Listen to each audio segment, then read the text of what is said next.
Hey guys, so today I'm gonna show you how to make a lava brick slash damage brick. Okay, so let's get right into it. Okay, so start by inserting a part into your workspace and then resize it using the resizing tool, just like that.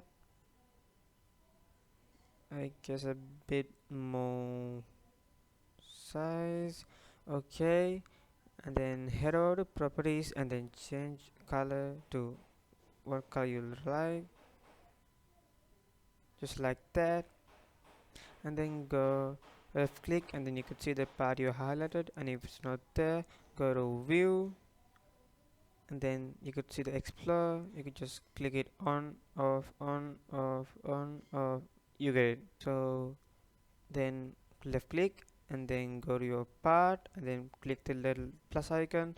Then you could see a whole bunch of stuff just came down. Then press script. If it's not there, search script and then click on it. This is where we write all our coding.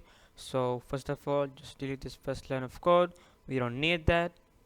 And type the following code.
Okay, so after you're done typing all this code, it may kind of seem a bit hard to understand, but it gets easier if you read by code. So let me just explain it to you.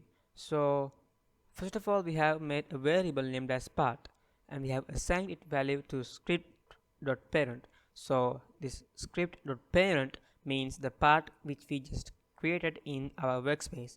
And then we have another variable named as interval, which is an integer of number 1. So this variable represents the time interval.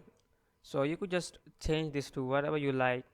And then we have another variable named as damage amount, which is set to 25. This is also the variable which represents the amount of damage. So you could also change this to however you like. And then we have another variable named as range, and this represents the maximum distance from the part at which player will take damage. This range thing, you could change it, you could customize it to however you like based on your part size, length and width. And this interval, and then the interval and damage amount, you could also change this to however you like. And then next we proceed by including a while loop. So we create an infinite loop, and then we initialize a local variable named as player is in range, and we set it to false. And this variable will be used to track whether any player are within the specified range. And then next we have a for loop that goes through every player in the game using the iPass function. Next we make a local variable named as character to represent the character model. And then if the character exists, then we calculate the distance between the character and the part. So we calculate the distance between the primary part of the player's character. So the primary part is something that is inside the player and every player has it. And then so we calculate the distance between the primary part of the player's character and the part using the vector subtraction and the magnitude. So by using this way, it gives us a distance in 3D points. And then next it checks if distance is less than or equal to range, then player is in range true. And then we use this line of code to represent the humanoid. And then if the humanoid exists, then humanoid.health equal to humanoid.health minus damage amount. So that means the health amount equals to health amount minus by the damage amount. And then we break it.